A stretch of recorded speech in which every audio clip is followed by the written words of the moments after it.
Hola mis queridos, bienvenidos.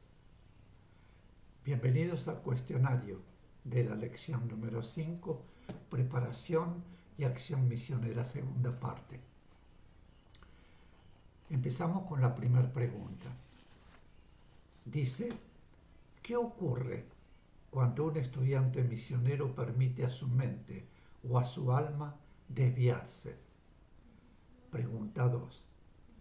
¿A qué se refiere cuando se dice un estudiante misionero permite a su mente o a su alma desviarse? Pregunta 3. ¿Por qué debemos estar permanentemente alerta y cuidándonos en nuestras reacciones, pensamientos y deseos? Pregunta 4. Quien adquiere conocimiento espiritual, ¿adquiere también responsabilidad? Pregunta 5. Que un ser haya logrado en una o varias oportunidades conexión con planos elevados, ¿significa que esté ya libre de toda interferencia? Pregunta 6.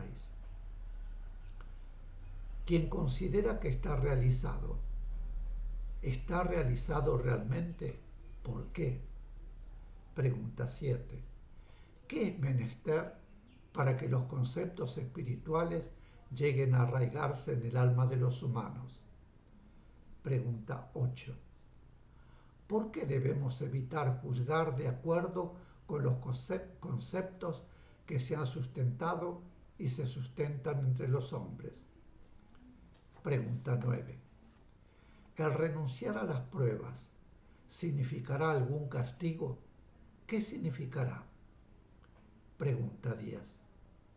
Si una prueba que responde a una necesidad de superación no ha sido pasada, ¿ello significará que nos abandonará la ayuda superior? Pregunta 11.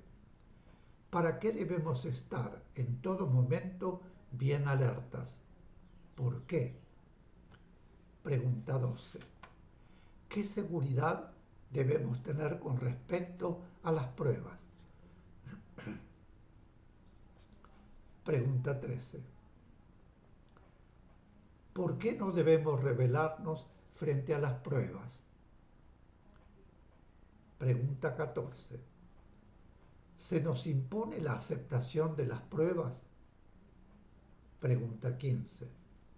El no aceptar las pruebas por no tener la suficiente voluntad de servicio, ¿qué significará para el misionero?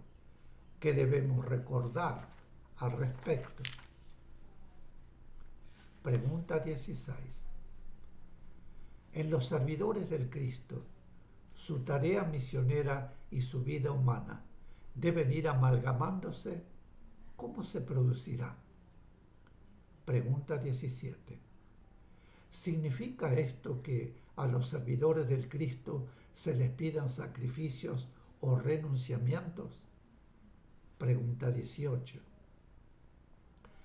¿Por qué es necesario que aquellos que deben actuar en ambientes en los que se carece de conocimiento espiritual mediten y se concentren muy frecuentemente? Pregunta 19. Considerar y sentir nuestra vida humana y la vida humana de quienes nos rodean como una forma de manifestación de la vida espiritual. ¿Qué nos facilitará?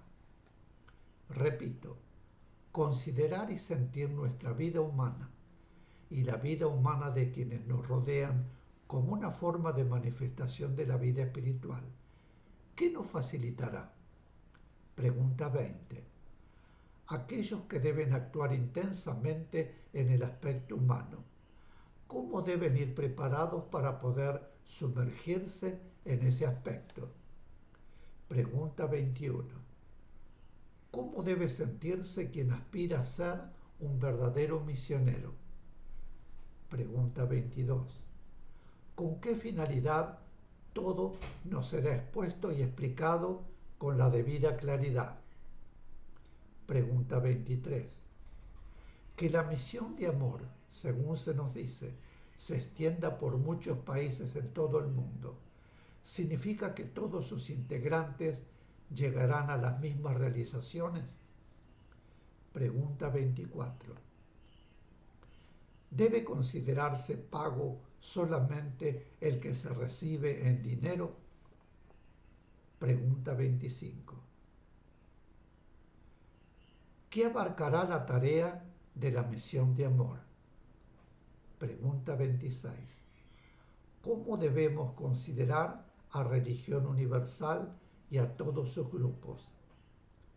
Pregunta 27. Dentro de la enorme proyección de la obra, ¿cómo trabajará cada uno? Pregunta 28. ¿Por qué constantemente se insiste en la necesidad del amor? Pregunta 29. ¿Debemos extrañarnos de que repentinamente un estudiante misionero sea separado del grupo o las circunstancias le impidan seguir concurriendo? Pregunta 30.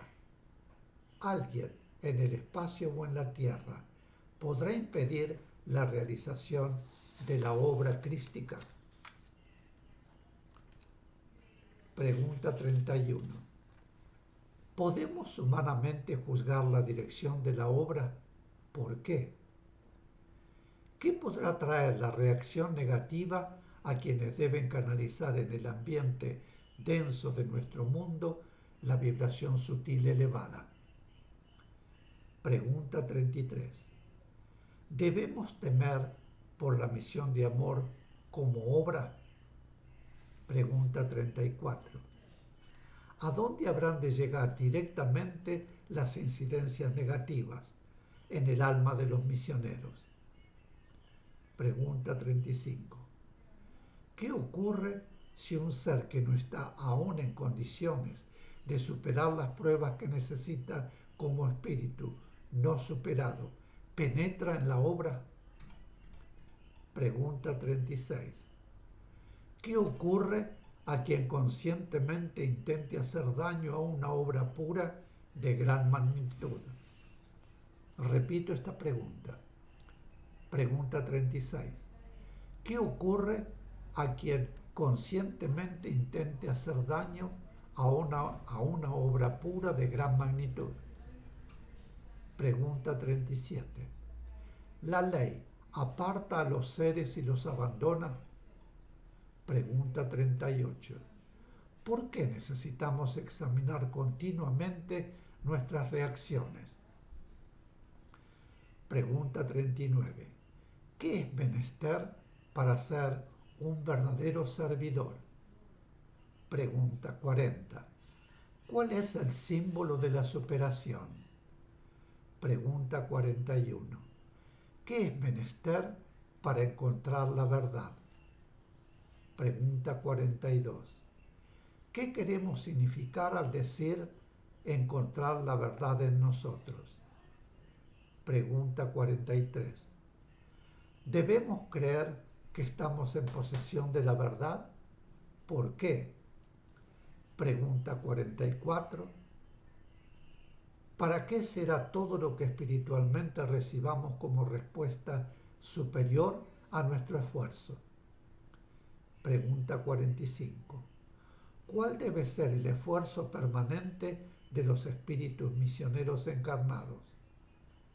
Pregunta 46. ¿Por qué no es posible expresar con exactitud la verdad con nuestras palabras? Pregunta 47. ¿Cómo debemos considerar las enseñanzas? Pregunta 48. ¿Qué ocurre en los momentos de meditación? Pregunta 49. ¿Qué es imprescindible para lograr la realización interna? Pregunta 50. ¿Qué significa cuando nos dicen elévense con su alma y su mente hacia los planos donde la verdad brilla purísima? Pregunta 51. ¿Por qué la vida espiritual manifestada en nuestro plano es siempre vida espiritual que debe estar al servicio del Cristo? Y finalmente la pregunta 52, que dice, para servir al Cristo y a la humanidad, ¿es necesario tener gran evolución? ¿Por qué? Mis queridos, si esto es todo, el cuestionario para la lección 5, preparación y acción misionera, segunda parte. Muchísimas gracias por vuestra compañía. Nos veremos muy pronto para continuar con el siguiente tema. Muchísimas gracias.